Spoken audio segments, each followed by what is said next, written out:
Spalio 11 dienos rytas, +8, lynoja.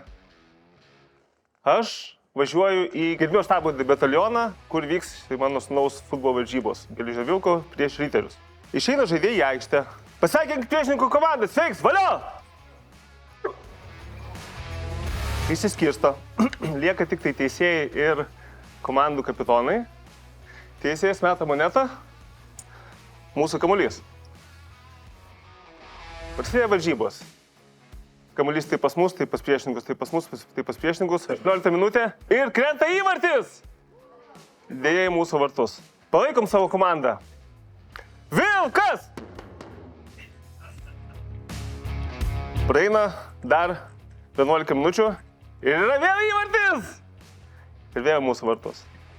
0-2. Likusios 16 minučių šiaip ne taip atsilaikom. Ateina pertrauka.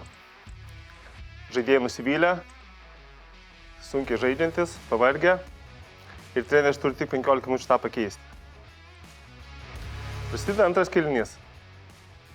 Vėl kamuolį turi tai vieni, tai kiti, bet jau mūsų žaidėjai kitokie. Jie puola prie kiekvieno kamuolio, bėga, spaudžia, kovoja. Ir 65 minutę perimam kamuolį, greita kontrataka, kamuolį gauna mano sūnus Džiugas, apsivaro vieną žaidėją, antrą, trečią. Ir prieš vartininką įvartis! 1-2. Žaidėjai toliau užsidegė, toliau puola.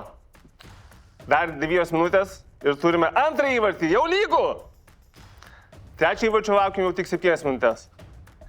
Likusias minutės sunkiai, bet išlaikom pergalę. Pergalė! Komanda ateina prie mūsų, prie sirgalių, sudainuoti pergalės dainos. Jeigu myli juodą baltą, tai suplok. Vienai klubas tai taip pat komanda, kurie pirmas dalykas, kurį reikia sutvarkyti, yra aplinka. Kodėl? Nes nuo aplinkos viskas prasideda. Ir šios taisyklės yra universalios, jos skirtos ne tik tai futbolo komandai, vienai klubui, jos skirtos ir įmonėms, ir šeimai, bet kuriai kitai bendruomeniai. Tai kasgi tą aplinką sudaro? Viskas, kas susijęs su juslėmis. Tai, ką aš matau, tai, ką girdžiu, ką galiu paliesti, ką užuodžiu, ką ragauju, laikas, duomenys ir jausmai. Jausmas, kaip aš jaučiuosi. Ir aplinka, kaip gali atrodyti salė po BNI susitikimo arba po futbolo varžybų persijungimo kabinos, gali atrodyti taip, o gali atrodyti taip. Žmogaus išvaizda, pavyzdžiui, nagai, plaukai, gali būti taip, o gali būti taip. Apranga tokia arba verslo. Triukšmas, arba toks, kur negali susikalbėti, arba toks kaip čia, kai visi girdi ir klausosi pranešėją. Kvapai, arba tokie, kurie čia nosi, arba tokie, kurie malonus. Skonis gali būti toks arba puikus. Laiko valdymas.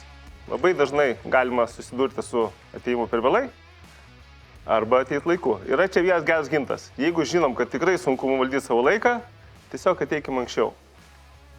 Tai viską išspręs. Priemonės, spauda, be klaidų ir apskritai bendra, draugiška, įtraukianti aplinka. Gali būti tokia, o gali būti tokia. Ne? Kodėl to reikia? Ar tikrai svarbu yra nusiprausti?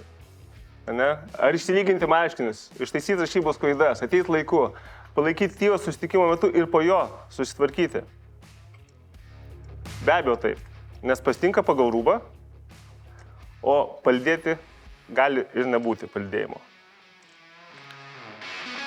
Gal aš namie gali būti vienoks, o klube kitoks? Nepaeis. Nes mes nepakylame iki savo lūkesčio. Mes nusileidžiame iki savo standartų. Bet kokius standartus nustatysime, tokių rezultatų ir pasieksime. Klaidos, gera žinia apie jas yra tai, kad jos yra gerai. Kodėl? Nes iš jų galima pasimokyti. Tik vienas labai svarbus dalykas – pasimokyti. Ta sėkmė prasideda nuo rūbinės. Ir ar jinai bus tokia, ar tokia. Ačiū ir augu kartu su ąžuolu.